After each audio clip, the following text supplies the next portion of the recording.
நம்ம பெருசாக எதிர்பார்க்கப்பட்டது வந்துட்டு இந்த ஹேம்நாத் கேஸில் விஜய் சித்ரா கேஸ் வந்து கண்டிப்பாக நமக்கு என்ன எதிர்பார்த்தோம், டெத் பெனால்ட்டி வரும். பிகாஸ் ஆமாம் எங்களுக்குள்ள சண்டை வந்துச்சு, நீ போய் செத்தா சாவன்னு நான் சொன்னேன். Which means confuse statement. Okay, ஃபாஸ்ட்டாக ஓட்டல, ட்ரங்க் அண்ட் ட்ரைவ் கிடையாது. பட் என்கிட்ட எல்லாமே இருந்தும் நான் போனேன் அப்படின்னா டக்குன்னு சாவி எடுத்து எடுக்கிற ஒரு வச்சுப்பாங்க. விஷயம். ஆமா, அது போலீஸ் உங்களை ஹராஸ் பண்ணாலோ இல்லை உங்களை அசிங்கமா பேசினாலோ இல்லை பேப்பர்ஸ் எல்லாம் திரும்ப கேட்டாலோ அப்போ என்ன இருக்கு அப்படின்னா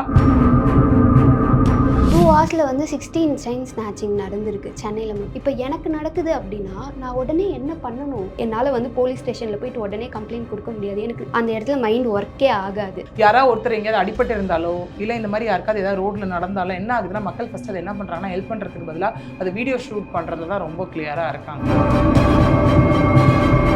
ரிஜிஸ்டர் ஆஃபீஸ்லாம் எடுத்துக்கிட்டோம் அப்படின்னா ஓப்பனாக லஞ்சம் கேட்குறாங்க. எதனா ஒன்று போய் ரிஜிஸ்டர் பண்ணுறோம் அப்படின்னா லஞ்சம் கொடுத்தா நடக்கும். லஞ்சம் கொடுக்கலையா போ, நீ இழுத்தடிப்பாங்க. ஒரு 2 மாதம் 3 மாதம் பின்னாடியே அலையணும். கவர்மெண்ட்டில் நான் எதனா போயிட்டு மாற்றணும், ரேஷன் கார்டு அப்ளை பண்ணணும்னா கூட நான் லஞ்சம் கொடுத்தா தான். நீங்கள் கம்ப்ளைண்ட் ஃபர்ஸ்ட் இனிஷியேட் பண்ண வெளில வாங்க, பட் யாராவது அது பண்ணுறோமா?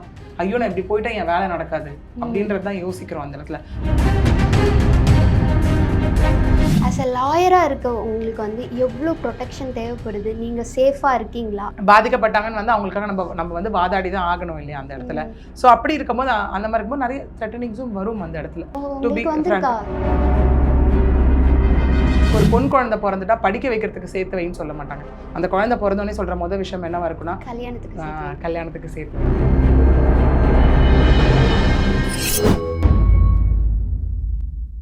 Welcome to little talks plus. நான் உங்கள் விஜி. இன்றைக்கி நம்ம கூட national certified POSH trainer advocate Priyadharshini தான் இருக்காங்க. ஹாய் பிரியதர்ஷினி, எப்படி இருக்கீங்க? நல்லா இருக்கேன், நீங்கள் எப்படி இருக்கீங்க? ரொம்ப நல்லா இருக்கேன்.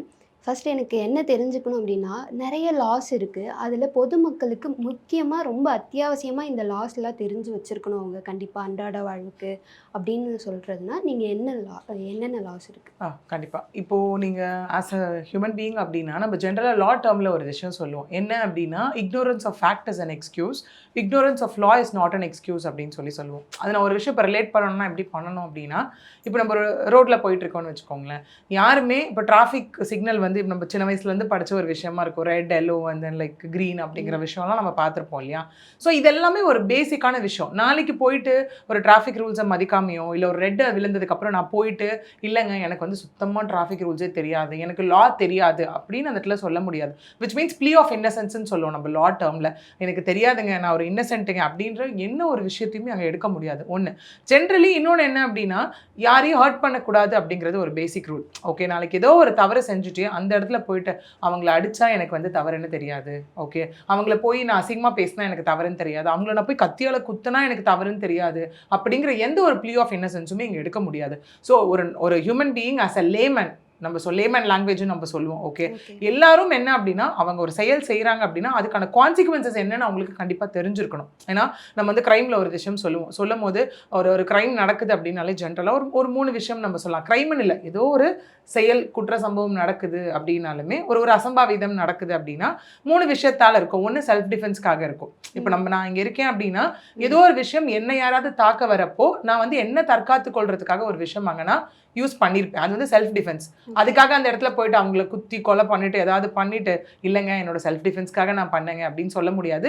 Which means minimum reasonable force அந்த இடத்துல யூஸ் பண்ணலாம். அதுதான். ரெண்டாவது அவுட் ஆஃப் சடன் ப்ரொவகேஷன். அது நம்ம அசால்ட்டில் கொண்டு வருவோம். நம்ம சொல்லுவோம் இல்லையா, 2 பேருக்குள்ளே வந்துட்டு வாய் தகராறு இருந்துச்சு, அவங்க என்ன அசிங்கமாக பேசினாங்க, என் குடும்பத்தார் அசிங்கமாக பேசினாங்க, அதனால நான் அடிச்சிட்டேன் அப்படின்னு சொல்லுவோம் இல்லையா. அதான் ஒருத்தவங்களை ப்ரொவோக் பண்ணிட்டே இருக்கிறது வார்த்தையால். ஓகே, அந்த மாதிரி பண்ணும்போது அதனாலேயும் ஒரு குற்ற சம்பவம் ஏற்படலாம். அந்த இடத்துலையும் ஜஸ்டிஃபிகேஷன் பாயிண்ட் வந்து கரெக்டாக இருக்கணும். ஓகே, மூணாவது தான் என்ன அப்படின்னா, நமக்கு இந்த நிறைய பெரிய பனிஷ்மெண்ட்ஸ் கொடுக்குறாங்களா. ஃபார் எக்ஸாம்பிள் நான் பெயிலபிள் அஃபென்ஸ்லாம் நடக்குது இல்லையா, 7 years 10 years life imprisonment, death penalty எல்லாம் போகும்போது இந்த ஃபேக்டர்ஸ் ஆஃப் கிரைம் வந்து அவங்க கான்ஸ்டியூட் பண்ணப்பட்டிருக்கணும். அதாவது ஒரு 4 ஃபேக்டர்ஸ் இருக்காங்க. Motive, intention, preparation and then finally execution of an act. அதாவது இப்போ நம்ம எடுத்துக்கலாமே, ஒருத்தரை வந்துட்டு ஒரு கொலை பண்ணுறதுக்கு வந்து சதி திட்டம் தீட்டுறாங்க, இல்லை வந்து ஒரு செக்ஷுவல் செக்ஷுவல் ஹராஸ்மெண்ட்டில் ஈடுபடுறாங்க. ஓகே, ஏன்னா நமக்கு ஃபார்ம்ஸ் ஆஃப் விஷயம் இருக்குது, sexual abuse, sexual assault, sexual harassment, finally to an extreme of rape, gang rape, இது எல்லாமே இருக்குது இல்லையா? ஸோ இந்த விஷயம்லாம் செய்யும் போது அவங்க ப்ளீ ஆஃப் இன்னசென்ஸ் எடுக்க முடியாது. நான் தெரியாமல் பண்ணிட்டேங்க, நான் வந்து குடிச்சிருந்ததுனால பண்ணிட்டேன், நான் வந்து ட்ரக் கன்செப்ஷனால பண்ணிட்டேன் அப்படின்னு எடுக்கவே முடியாது அந்த இடத்துல. விச் மீன்ஸ் மோட்டிவ், இன்டென்ஷன் எல்லாமே கிளியராக இருக்கும் அந்த இடத்துல. ஓகே, ஏன்னா நம்ம எதை மோட்டிவ் இன்டென்ஷன் அப்படின்னு சொல்கிறோன்னா, ஒருத்தவங்களை வந்துட்டு அந்த இடத்துல அவங்களுக்கு ஏதாவது தீங்கு விளைவிக்கணும்னு நினைக்கிற மோட்டிவ் அவங்க கிட்ட கிளியராக இருக்கும். அந்த இடத்துல அதுக்கான இன்டென்ஷனும் கிளியராக இருக்கும். அதுக்கான ப்ரிப்ரேஷன் தான் வந்துட்டு இப்போது ஒருத்தவங்களை செக்ஷுவலி ஹராஸ் பண்ணுறதா இருக்கட்டும், இல்லை ஒருத்தவங்களை கொலை பண்ணுறதா இருக்கட்டும், இல்லை அடிக்கிறதாகட்டும், ஒரு க்ரைம் பண்ணுறதா இருக்கட்டும், அவங்க ஒரு செயலை மேற்கொள்கிறாங்க இல்லையா, அதுதான் அந்த இடத்துல ப்ரிப்ரேஷன். ஃபைனலி இந்த மூணுமே இருந்தது, மோட்டிவ், இன்டென்ஷன், ப்ரிப்ரேஷன் இருந்ததுன்னா அந்த ஆக்ட் நடக்கும்னு தெரியும்ல. ஆப்போசிட் பர்சனுக்கு வந்துட்டு அங்கே ஒரு ஹர்ட் ஒரு விதமான அசம்பாவிதம் நடக்கும்னு தெரியும் இல்லையா. இந்த மாதிரி எல்லாமே மைண்ட்ஃபுல்லாக தெரிஞ்சு பண்ணுறவங்களுக்கு தான் அந்த சீரியஸ் அஃபென்சஸ் இந்த இடத்துல கொடுப்பாங்க. ஸோ அஸ் அ மக்கள் வந்துட்டு என்ன லா தெரிஞ்சிருக்கணும் அப்படின்னா, தான் செய்யக்கூடிய செயலுக்கு ஓகே என்ன மாதிரி கான்சிக்வன்சஸ் அவங்களுக்கு தெரிஞ்சிருக்கணும் அந்த இடத்துல. ஓகே, அப்போ அந்த கான்சிக்வன்சஸ் மற்றவங்களுக்கு ஹர்ட் கொடுக்க போகுது அப்படின்னா கண்டிப்பாக அவங்க அந்த இடத்துல பனிஷபிளாக தான் இருப்பாங்க. இப்போது ரீசெண்டாக நடக்கிற ஒரு என்ன விஷயம்னா, டிராஃபிக் போலீஸ்லாம் இருப்பாங்க இல்லையா, அவங்க வந்து எப்போ பார்த்தாலும் நடு ரோட்டில் வந்து நின்று பிடிப்பாங்கல்ல. என்கிட்ட எல்லாமே கரெக்டாக இருக்கும், லைசன்ஸ்லேருந்து எல்லாமே நான் கரெக்டாக வச்சுருப்பேன், நான் ஃபாஸ்ட்டாக ஓட்டல, ட்ரங்க் அண்ட் ட்ரைவ் கிடையாது. பட் என்கிட்ட எல்லாமே இருந்தும் நான் போனேன் அப்படின்னா டக்குன்னு சாவி எடுத்து வச்சுப்பாங்க. ஆமாம், அது எடுத்து வச்சுக்கிட்டு போக விடாமல், எனக்கு அர்ஜென்ட்டாக போகணுன்னு சொன்னாலும் விடாமல் அங்கேயே நிறுத்துவாங்க. அந்த மாதிரி சுச்சுவேஷனில் நார்மலாக இருக்க பீப்புள் என்ன பண்ணணும்? அவங்க அந்த மாதிரி பண்ணலாமா? சாவி எடுக்கலாமா? அந்த மாதிரி அதை பற்றி சொல்லுங்கள். கண்டிப்பாக. இப்போ சொன்ன மாதிரி இப்போ நிறைய பேரோட அலிகேஷனாக அது இருக்குது இல்லையா. ஏன்னா எங்கிட்ட பேப்பர்ஸ் எதுவும் இல்லை அப்படின்னா தே கேன் கொஸ்டின், எனக்கு சலான் வரும், அதை வச்சு நான் ஃபைன் பே பண்ணுறேன், அந்த மாதிரி விஷயம்லாம் அங்கே நடக்கும் இல்லையா. பட் ஆனால் எங்கிட்ட எல்லாமே கரெக்டாக இருந்தும் என்னை வந்து கொஸ்டின் பண்ணுறாங்க, என்னை ஹராஸ் பண்ணுறாங்க. நம்மளால நிறைய பார்க்க முடியும். இந்த மெயின் இடத்துலலாம் வந்துட்டு இந்த நடு ரோட்ல வந்து நிறுத்துறது, ஸ்டாப் பண்றது, பீப்புள் எல்லாம் சொல்லுவாங்க இதனாலேயே கூட ஆக்சிடென்ட் நடக்கும் போல, சடனா வந்து ஸ்டாப் பண்ணிட்டு போவாங்க அந்த இடத்துல. ஓகே, ஒரு விஷயம் எனக்கு பீப்புள் என்ன அப்படின்னா, சரி ரெண்டு விஷயம் இங்க இருக்கு, நீ எந்த விஷயம் பண்ணாலும் rights and duties can't be separated நம்ம சொல்லுவோம். ஓகே, இப்போ ஃபார் எக்ஸாம்பிள் அது நான் திரும்ப டிராஃபிக் சிக்னலை நான் ஏன் ரிலேட் பண்றேன் அப்படின்னா, பீப்புளுக்கு ஈஸியாக ரிலேட் பண்ணக்கூடிய விதத்துல இருக்கும்னு நினைக்கிறேன். இப்போ நான் ஒரு வெஹிக்கல் வச்சிருக்கேன்னு வச்சுக்கோங்களேன், ஒரு காரோ பைக்கோ என்ன வேணா இருக்கலாம். ஓகே, எனக்கு வந்து நான் பிடிச்ச ரூட்ல நான் போக வேண்டிய இடத்துல இந்த ரோட்ல டிராவல் பண்ணலாம் அப்படிங்கிறது என்னோட ரைட். ஓகே, தட் இஸ் அடிப்படை உரிமை அந்த இடத்துல இருக்கு இல்லையா. At the same time traffic rules நான் ஃபாலோ பண்ணணும், ரேஷ் டிரைவிங் நான் பண்ணக்கூடாது, நான் ஓட்டுறது யாருக்கும் பாதிப்பு கொடுக்கக்கூடாது, யாருக்கும் எதுவும் ஆகக்கூடாது, இதெல்லாம் டியூட்டி. ஓகே, ஸோ எனக்கு ரைட்ஸ் இருக்குன்னு அந்த இடத்துல டியூட்டியை வந்து ஃபாலோ பண்ணாமல் போனாங்கன்னா ஃபார் ஷுர் அவங்களுக்கான பனிஷ்மெண்ட்ஸ் அங்கே இருக்க போகுது.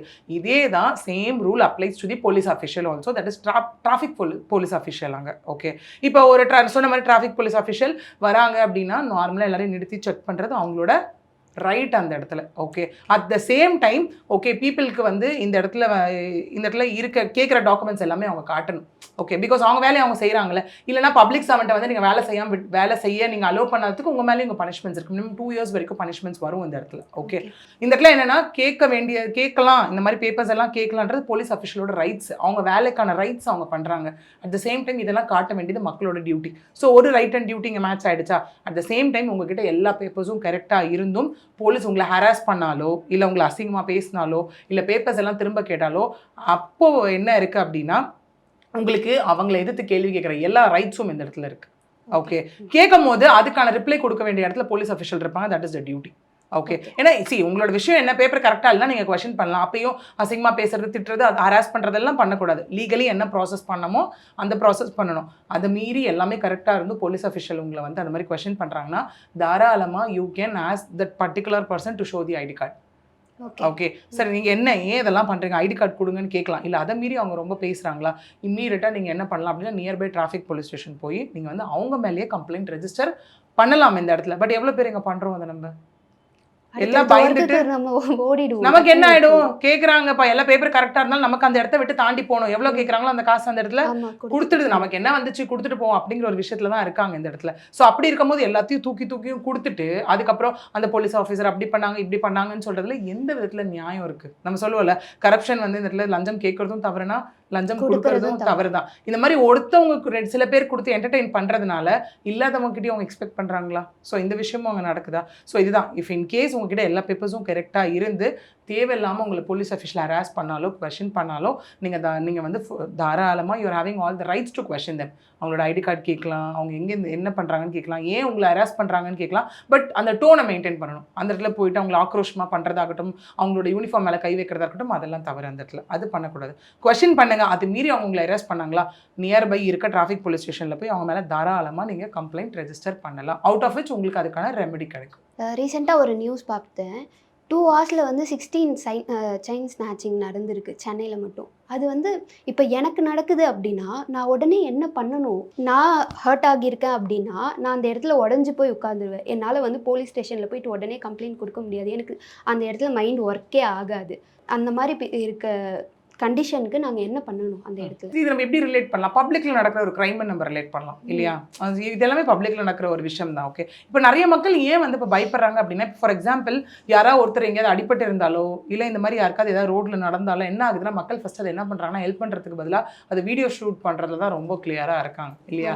அதை எடுத்து சர்க்குலேட் பண்ணணும். அது நமக்கு அந்த இன்சிடென்ட் நடந்தே ஒரு வருஷம் ஆயிருக்கும். பட் இப்போ நமக்கு ஸ்டில் வந்து அது வாட்ஸ்அப்பில் சர்க்குலேட் ஆகிட்டு தான் இருக்கும் அந்த விஷயம். அங்கே என்ன ஆயிடுதுன்னா, ஒருத்தவங்க உயிருக்கு துடிச்சிட்டு இருக்கலாம், இல்லை நீங்கள் செயின் ஸ்நாச்சிங் இல்லாமல் நிறைய பேருக்கு வந்து எவ்வளோ உயிருக்கு அளவுக்கு அங்கே பாதிப்பெல்லாம் வந்திருக்கு இல்லையா? ஸோ அந்த இடத்துல அவங்க இம்மீடியட்டாக ரியாக்ட் பண்ணணும். ஒன்று. ரெண்டாவது, இப்போ எல்லாரோட லைக் மென்டாலிட்டி எப்படி ஆயிடுச்சுன்னா, நமக்கு எதுக்கு வம்பு, கண்டு காணாமல் ஒரு வீடியோ எடுத்தோமா, நின்னோமா, விட்டோமா, சோஷியல் மீடியாவில் நமக்கு லைக்ஸ் வந்துதா, யூடியூப்பில் போட்டோமா, நம்ம அதனால இன்கம் ஏர்ன் பண்ணோமா அப்படின்ற மாதிரி சோ கால்டு பர்சன்ஸ் இன்ஃப்ளூயன்சஸ் அப்படின்னு சொல்லிட்டு போயிடுறாங்க. பட் ரியல் இன்ஃப்ளூயன்சஸ்னால் என்ன பண்ணணும் அப்படின்னா, பாதிக்கப்பட்டவங்களுக்கு அந்த இடத்துல ஹெல்ப் பண்ணணும். ஓகே, இல்லை இமீடியட்டாக அந்த மாதிரி ஏதாவது நீங்கள் நடக்கிறத விட்னஸ் பண்ணுறீங்களா, 100 கால் பண்ணுங்க அந்த இடத்துல. ஓகே, ரெண்டாவது. மூணாவது, எல்லாம் என்ன பயப்படுறாங்கன்னா, ஐயோ நம்ம ஒரு வேளை பிக்சருக்குள்ளே போயிட்டோம் அப்படின்னா நம்மளே தான் விட்னஸ் ஆக்கிடுவாங்களோ, நம்மள சாட்சி சொல்ல கூப்பிட்டுருவாங்களோ அப்படின்ற மாதிரி ஒன்று. அது அந்த மாதிரி நீங்கள் பயப்பட வேண்டிய அந்த அவசியமே கிடையாது.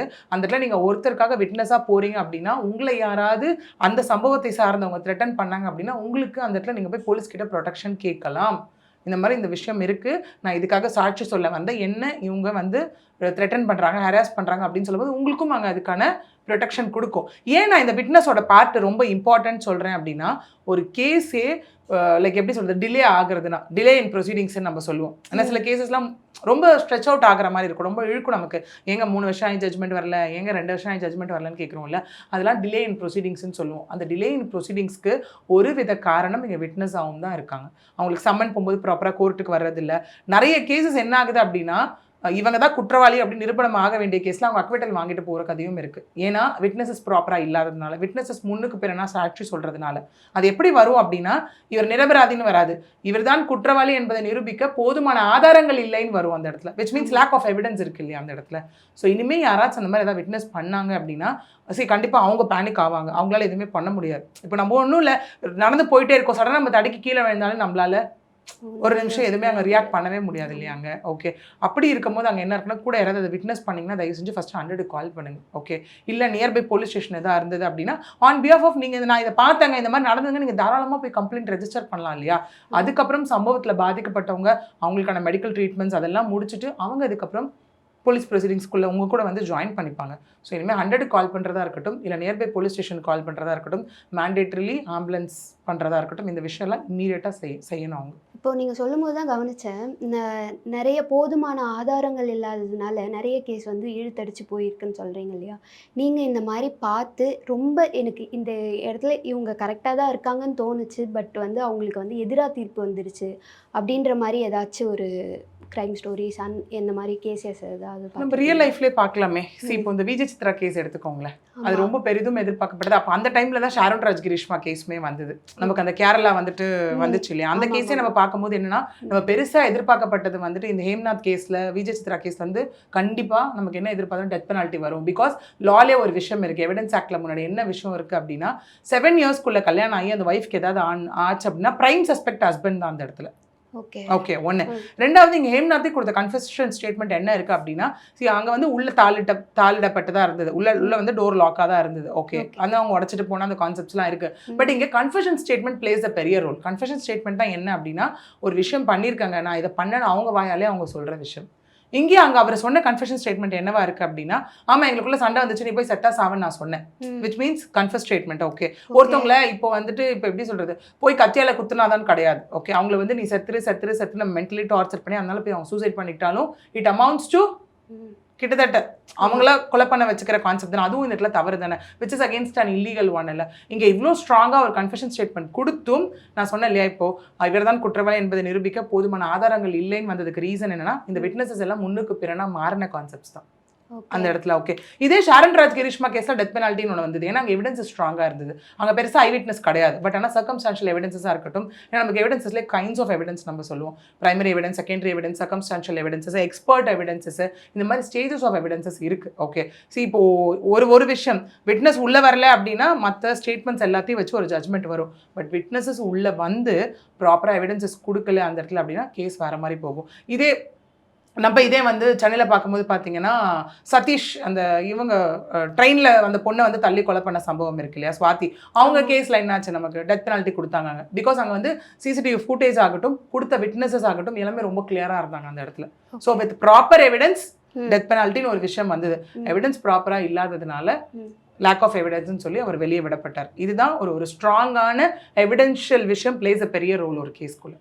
ஓகே, ஆஸ் அ லாயராக இருக்க உங்களுக்கு வந்து எவ்வளோ ப்ரொடெக்ஷன் தேவைப்படுது, நீங்கள் சேஃபாக இருக்கீங்களா, அதை தெரிஞ்சுக்கணும்னு நான் நினைக்கிறேன். அது நிறைய நம்மளால பார்க்க முடியுது இல்லையா, இப்போ ரீசன்ட் டைம்ஸ் நிறைய பார்க்க முடியுது, இந்த மாதிரி அட்வொகேட்ஸ் வெட்டி கொலை அந்த மாதிரி விஷயம். அதுக்கு நிறைய ரீசன்ஸ் இருக்கு. பட் பர்சனல் ரீசன்ஸ் இல்லது வந்து எக்ஸம்ஷன், அதனால அவங்க நடக்குது அப்படின்னும் போது சில பேர் வந்து ஸ்டில் ரீசன்ஸ் ஃபைண்ட் அவுட் பண்ண வேண்டிய இடத்துல இருக்கும். ஓகே, சில இடத்துல பார்க்கும் போது அட்வொகேட்ஸ் அப்படின்னும் போது நிறைய விஷயங்கள் வெளியே வரதில்லை இந்த இடத்துல. ஒரு கிரிமினலுக்காக நம்ம போகிறோம். At the end of the professional ethics அப்படிங்கிறது வந்துட்டு நம்மக்கிட்ட யாராவது ஒருத்தவங்க பாதிக்கப்பட்டாங்கன்னு வந்து அவங்களுக்காக நம்ம வந்து வாதாடி தான் ஆகணும் இல்லையா அந்த இடத்துல. ஸோ அப்படி இருக்கும்போது அந்த மாதிரி இருக்கும்போது நிறைய த்ரெட்டனிங்ஸும் வரும் அந்த இடத்துல. ஓகே, உங்களுக்கு வந்திருக்கானா த்ரெட்டனிங்னு சொல்ல முடியாது. நம்ம வந்து கொஞ்சம் நிறைய பேசுறதுனால மீடியாலாம் நம்ம சில கேசஸ் பேசும்போது வார்னிங்ஸ் வந்திருக்கு அந்த இடத்துல. ஓகே, இதை பத்தி பேசாதீங்க, எதுக்கு நீங்க வந்து ரவுடிசம் பத்திலாம் பேசுறீங்க, எதுக்கு நீங்க வந்து மெயினா எனக்கு வந்து அன்அனிசிட்டி கேஸ் பத்திலாம் நீங்க ஏன் பேசுறீங்க. ஓகே, சரி, அதுல இன்னொரு விஷயம் எப்படி இருக்கு அப்படின்னா, எல்லாரையும் நான் சொல்ல வரல, சில பேர் சொல்ற விஷயம் என்னவா இருக்கு அப்படின்னா, பொண்ணு உனக்கு எதுக்கு தேவையில்லாத இந்த வேலை.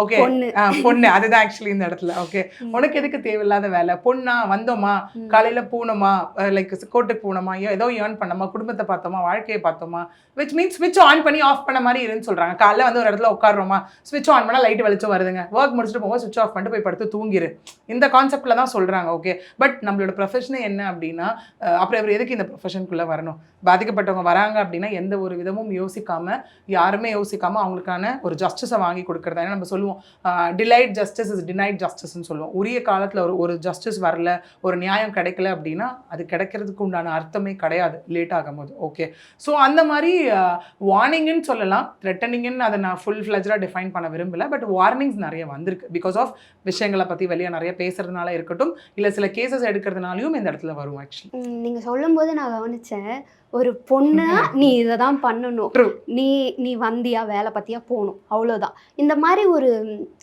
அவங்களே ஒன்று கிரியேட் பண்ணி வச்சிருக்காங்க, அதை கிரியேட் பண்ணி வச்சிருக்காங்கல்ல, அந்த இடத்துல நீங்க ஒரு பொண்ணா எப்படி சமாளிச்சுட்டு இருக்கீங்க?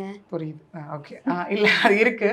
அது பர்சனல் லைஃப்ல இந்த அளவுக்கு வந்துட்டு நான் கொண்டு வரேன்னா, எவ்வளோ பெரிய, நான் தான் எப்பவுமே சொல்லுவேன், ப்ரொஃபஷனில் வந்து எவ்வளோ பெரிய கிங் குவீனா இருந்தாலும் at the end of the day personal life நல்லா இருந்தால் மட்டும்தான் நம்ம ப்ரொஃபஷனல் லைஃப்ல சர்வைவ் ஆக முடியும் அந்த இடத்துல. ஏன்னா எவ்வளோ பேர் இன்னைக்கு வந்து பர்சனல் லைஃப் நல்லா இல்லாமல் இஷ்யூஸ் ஆகி ப்ரொஃபஷனல் லைஃப்ல ஜீரோ ஆனவங்களாம் நிறைய பேர் இருக்காங்க அந்த இடத்துல. ஓகே, இப்போ இந்த அளவுக்கு இங்கே வந்து இருக்கும் அப்படின்னா அதுக்கு கண்டிப்பாக ஃபேமிலி ஒரு பெரிய சப்போர்ட் தான். ஓகே, அப்படி இருக்கும் போது இப்போ என் லைஃப்ல நீங்கள் பார்த்துக்கிட்டீங்க அப்படின்னாலுமே, இப்போ ஆஃப்டர் லைக் ஒரு ப்ரொஃபஷனும் அட்வொகேட் ப்ரொஃபஷன் ப்ளஸ் அந்த மீடியாலையும் ஒரு 2 இயர்ஸ் நம்ம நிறைய அவேர்னஸஸ் கிரியேட் பண்ணிட்டு இருக்கிறதுனால எல்லாருமே ஃபர்ஸ்ட் சொல்கிற விஷயம் என்னவா இருக்குன்னா, லைஃப் லாங் உனக்கு மேரேஜ் ஆகாது. ஓகே, நீ இப்படிலாம், ஏன்னா பொதுவாகவே அட்வொகேட் அப்படின்னாலுமே வந்து நான் பர்சனல் ப்ரொஃபஷன் ரெண்டுமே பிரிக்கிறேன். பொதுவாகவே அட்வொகேட் அப்படின்னாலுமே பசங்க மேக்ஸிமம் கல்யாணம் பண்ணிக்க மாட்டாங்க, பொண்ணு நிறைய வாய் பேசணும்னு சொல்லுவாங்க, அப்படிங்கிற ஒரு ஃபேக்டர்ஸ் எல்லாம் இருக்கு இந்த இடத்துல. ஏன்னா மித்துன்னு கூட நம்ம சொல்லலாம் இருக்கு அந்த இடத்துல. ஓகே, அப்படி இருக்கும் போது நீ மீடியாலையும் பேசுற அப்படின்னும் போது no one will come forward. Okay, அப்படிங்கிற விஷயம் இங்க எப்படி ஆகுதுன்னா, ஒரு பர்சனல் லைஃப்காக நீ உன் ப்ரொஃபஷனல் லைஃபை சாக்ரிஃபைஸ் பண்ணுன்ற அளவுக்கு சொசைட்டி கொண்டு வருது இந்த இடத்துல. ஓகே, இந்த மாதிரிலாம் உட்காந்து பேசாது, என்னவா இருந்தாலும் நீ ஒரு பொண்ணு, உனக்கு ஒரு துணை வேணும். எல்லாமே கரெக்ட். இந்த இடத்துல வந்து எப்படி சொல்றது, இந்த ஒரு ஃபேக் ஃபெமினிசம்னு நான் சொல்லுவேன். நான் தான் பெரிய ஆளு, நான் வந்து எல்லாத்தையும் சாதிச்சிருவேன், நான் வந்து ஆண்களுக்கு மேலே அப்படின்லாம் இந்த இடத்துல நான் டிஃபைன் பண்ண விரும்பல. ஓகே, நான் எப்படி டிஃபைன் பண்ண விரும்புகிறேன் அப்படின்னா, கண்டிப்பாக அண்டர்ஸ்டாண்டிங்கான பர்சனும் இருப்பாங்க. ஏன்னா இன்னைக்கு இந்த அளவுக்கு வந்து ஒரு பர்சனாக, ஏன்னா இந்த ஃபீல்டில் எவ்வளோ விமன் நம்மளால பார்க்க முடியுது. ஈவன் மீடியாலையுமே நிறைய பேர் அவேர்னஸ் கொடுத்துட்டு இருக்காங்க, ப்ரொஃபஷன் வைஸும் நிறைய பேர் எங்கெங்கேயோ இருக்காங்க. அதுக்கெல்லாம் ரீசன் அவங்க ஃபேமிலி சப்போர்ட் தான். அப்பா, பிரதர்ஸ், ஹஸ்பண்டு, லைஃப்பில் இருக்க கூட ஒர்க் பண்ணுற கோவொர்க்கர்ஸ் எல்லா ஆண்களோட சப்போர்ட் இருக்கிறதுனால மட்டும்தான் அவங்களால முன்னாடி வர முடியும். அந்த சப்போர்ட் எனக்கு கிடைச்சதுனால தான் இந்த இடத்துல இருக்கேன் நான். அதெல்லாம் அவங்க யோசிக்க மாட்டாங்க. இந்த சொசைட்டி, சோ கால்டு சொசைட்டின்னு சொல்லுவோம்ல, அவங்க பேசுகிற விஷயம் எல்லாமே இந்த மாதிரி தான் இருக்கும். பொண்ணு உனக்கு பயமா இல்லையா, அது என்னன்னா அவங்க காமனாக கொண்டு வர மாட்டாங்க. நீ இதெல்லாம் பண்ணுறியே பேசுறியே உனக்கு பயமா இல்லையான்னு கொண்டு வர மாட்டாங்க. நீ ஒரு பொண்ணு உனக்கு பயமா இல்லையா அப்படிங்கிற மாதிரி அந்த இடத்துல கொண்டு வருவாங்க. ஸோ அப்போ என்ன ஆகும் அப்படின்னு பார்த்தோன்னா, நமக்காக சப்போர்ட்டிவாக 4 ஆண்கள் நம்ம சைடு இருக்கப்போ அது எல்லாமே நமக்கு காதில் விழாது. பிகாஸ் நமக்காக சப்போர்ட்டிவாக அந்த இடத்துல இருக்காங்கல்ல. இன்னும் நம்ம ஒன்றும் அந்த அளவுக்கு அநியாயம் பண்ணிடலையே. யாருக்கு என்ன தவறு நடக்குதோ, என்ன அநீதி நடக்குதோ அதை குரல் கொடுக்கறதுக்காக தான் இந்த இடத்துல இருக்கும். ப்ளஸ் நம்ம ப்ரொஃபஷனும் அதுதானே இந்த இடத்துல. ஸோ இங்கே எப்படி ஆகுனா, உங்களுக்கு பர்சனல் லைஃப்பை வச்சு ப்ரொஃபஷனல் லைஃப்பை டார்கெட் பண்ணுவாங்க. ஓகே, இதெல்லாம் பண்ண உன் பர்சனல் லைஃப் அஃபெக்ட் ஆகிடும். பர்சனல் லைஃப் இல்லாத ஒரு ப்ரொஃபஷனல் லைஃப் என்ன உனக்கு அப்படின்றது. பட் நான் அதை எப்படி பார்க்குறேன் அப்படின்னா, நல்ல அண்டர்ஸ்டாண்டிங்கான பர்சன்ஸ் நம்ம பர்சனல் லைஃப்பில் இருந்தாங்க அப்படின்னா ப்ரொஃபஷனல் லைஃப் ஒரு பெரிய தடையே கிடையாது இந்த இடத்துல. ஏன்னா அது ஃபார் எக்ஸாம்பிள் எப்படி இப்போ நானே அதை பண்ணிட்டு இருக்கேன்ல, இங்கே உட்காந்துட்டு கண்டிப்பாக அதை நான் தைரியமாக பேசலாம். ஓகே, இன்னைக்கு இருக்கும் போது இந்த அளவுக்கு வெளில வந்திருக்கோம். ப்ளஸ் இன்னைக்கு வந்து நான் லால ஒரு PhD வரைக்கும் பண்ணிட்டு இருக்கேன். ஒரு 8 டிகிரிஸ் கிட்ட நான் ஹோல்ட் பண்ணிட்டு இருக்கேன் அப்படின்னா கண்டிப்பாக அது என்னோட அப்பாவோட சப்போர்ட் தான். ஏன்னா எனக்குமே அந்த மாதிரி நிறைய வந்துச்சு. இப்போ ஃபேமிலி சைட் ரிலேட்டிவ்ஸே பொண்ணை எதுக்கு இவ்வளோலாம் படிக்க வைக்காத, படிக்க வச்சா. ஏன்னா இப்போ ஒரு சின்ன எக்ஸாம்பிள் எடுத்துக்கோங்களேன். அது ஒரு குழந்தை பிறக்கும் போதே, ஒரு ஆண் குழந்தை பிறந்ததுன்னா என்ன சொல்லுவாங்க அப்படின்னா, வாரிசு பிறந்துட்டாங்க அப்படின்னு. எல்லாரையும் நான் சொல்லலை, சில பேர் ஈக்குவலாக ட்ரீட் பண்ணுற காலம் வந்துருச்சு இந்த இடத்துல. வரும்போது எப்படி இருக்குன்னா, ரொம்ப தலைமையில தூக்கி வச்சு கொண்டாடுறதா இருக்கட்டும், இதெல்லாம் இருக்கட்டும். ஒரு பொன் குழந்தை பிறந்துட்டா படிக்க வைக்கிறதுக்கு சேர்த்து வைன்னு சொல்ல மாட்டாங்க. அந்த குழந்தை பிறந்தோடனே சொல்ற முதல் விஷயம் என்னவா இருக்குன்னா, கல்யாணத்துக்கு சேர்த்து வை. கரெக்டா? ஸோ அந்த இடத்துல படிப்புன்ற ஒரு கான்செப்ட் இல்லை. நிறைய பேருக்கு அந்த இடத்துல நீங்க படிப்பு கொடுத்துருங்க, அவங்க வாழ்க்கையை அவங்க பார்த்துப்பாங்க அந்த இடத்துல. அப்படிங்கிறது தான் நீங்க ஃபேக்டரா இருக்கும். ஓகேவா? அதெல்லாம் தாண்டி என்னோட சைடுமே என்னோட ரிலேட்டிவ்ஸ்லாம் எல்லாமே சொல்லும் போது, அதெல்லாம் தாண்டி என் பொண்ணு வந்து அவளுக்கு பிடிச்சதை அவள் செய்யட்டும்னு சொன்னதுனால தான் இன்னைக்கு இங்கே வந்து உட்காந்து பாதிக்கப்படுற பேரோட ஒரு வாய்ஸாக இந்த இடத்துல இருக்கிறது வந்து எனக்கு அது ஒரு பெரிய பிளஸ்ஸிங் தான் இந்த இடத்துல. ரிஜிஸ்ட்ரார் ஆஃபீஸ்லாம் எடுத்துக்கிட்டோம் அப்படின்னா ஓப்பனாக லஞ்சம் கேட்குறாங்க. வெரி ஓப்பனாக கேட்டுக்கிட்டு இருக்காங்க லஞ்சத்தை. எதனா ஒன்று போய் ரிஜிஸ்டர் பண்ணுறோம் அப்படின்னா லஞ்சம் கொடுத்தா நடக்கும். லஞ்சம் கொடுக்கலையா போ, நீ இழுத்தடிச்சுப்பாங்க. ஒரு 2 மாதம் 3 மாதம் பின்னாடியே அலையணும். இதே மாதிரி தான் இபியில் மாற்றணும், இபியில் வந்து இபி கார்டுக்கு வந்து நேம் மாற்றணும் அப்படின்னாலும் இதே தான். இந்த மாதிரி நிறைய கவர்மெண்ட்டில் நான் எதனா போயிட்டு மாற்றணும், ரேஷன் கார்டு அப்ளை பண்ணணுன்னா கூட நான் லஞ்சம் கொடுத்தா தான் நடக்குன்ற டேர்ம்ஸ் எல்லாம் இருக்கு இல்லையா? இப்போ இந்த லஞ்சம் கொடுத்தா தான் நடக்குன்றத நான் எப்படி அணுகிறது? இங்கே அதே தான் திரும்ப மக்களையும் இந்த இடத்துல நான் தப்பு சொல்லுவேன் கண்டிப்பாக. ஏன்னா ஒரு விஷயத்தை நீங்கள் கொடுத்து பழகிடுறீங்க. அதனால தான் அவங்க கேட்குறாங்க, இந்தாங்க வச்சுக்கோங்கன்னு கொடுத்துருது. எல்லாம் கொடுக்கறதுனால எல்லாருக்கிட்டையும் இல்லாதவங்ககிட்டையும் அதை எக்ஸ்பெக்ட் பண்ண ஆரம்பிச்சிட்டாங்க. சரி, லஞ்சம் வாங்குறது தப்புனா லஞ்சம் கொடுக்குறதும் தப்பு தானே. நீங்கள் இருக்கப்பட்டவங்க உங்ககிட்ட இருக்குன்னு சொல்லி நீங்கள் கொடுத்துட்டு போயிடுறீங்க. அட் த சேம் டைம் இல்லாதவங்ககிட்டயும் அவங்க அதை எக்ஸ்பெக்ட் பண்ணுறாங்க இல்லையா?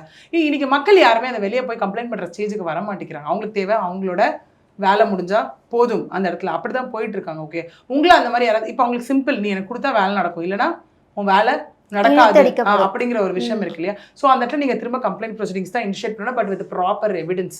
இந்த மாதிரி விஷயம் இருக்கு, நான் இவ்வளோ நாள் அலைஞ்சிருக்கேன், இந்த person at the end of the day எந்த விஷயமா இருந்தாலும் எவிடன்ஸ் பிளேஸ் பெரிய ரோல், ரொம்ப பெரிய ரோல். எல்லாத்துக்குமே எவிடன்சஸ் வேணும். ஓகே, நீங்க அந்த மாதிரி எவிடன்சஸ் இருக்கும் போது இப்போ ரெஜிஸ்டர் ஆஃபீஸ் இருக்காங்கன்னா அங்க இருக்க லைக் என்ன சொல்றது, எம்ப்ளாயிஸ் யாராவது கேட்கும் போது அங்க வந்து நீங்க ரெஜிஸ்ட்ரார் கிட்ட கம்ப்ளைண்ட் கொடுக்கலாம் போயிட்டு. இல்லை ரெஜிஸ்ட்ரார் அப்படின்னும் போது நீங்க அதுக்கடுத்து போகும்போது போலீஸ் கம்ப்ளைண்ட் இனிஷியேட் பண்றதா இருக்கட்டும், இல்லைனா நீங்க வந்து சிஎம் செல்லுக்கு கம்ப்ளைண்ட் போடுறதா இருக்கட்டும், இல்லை அந்த மாதிரி விஷயங்கள் அதுக்கப்புறம் நீங்கள் வந்து இனிஷியேட் பண்ணணும். இல்லை கலெக்டருக்கு, இல்லை தாசில்தார் ஆஃபீஸ்னா அங்கே இருக்க ஹெட்டுக்கு, அந்த மாதிரி நீங்கள் கம்ப்ளைண்ட் ஃபஸ்ட்டு இனிஷியேட் பண்ண வெளில வாங்க. பட் யாராவது அது பண்ணுறோமா?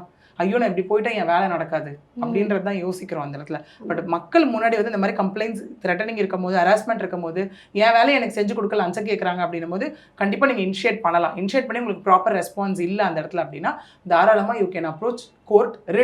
ரிட்டுன்னு ஒன்று போடுவோம். ஓகே, ரிட்டு போட்டு ஏன் வந்துட்டு இந்த பர்சன்ஸ் வந்து என் வேலையை பண்ணி கொடுக்க மாட்டேங்கிறாங்க, என்ன ரீசன் இருக்கு, என்கிட்ட எல்லாமே இருக்குது அப்படின்னு நீங்கள் கோர்ட்டுக்கு வர வச்சு நீங்கள் கோர்ட்டில் அந்த இடத்துல அவங்களுக்கு கொஸ்டின் பண்ணலாம்.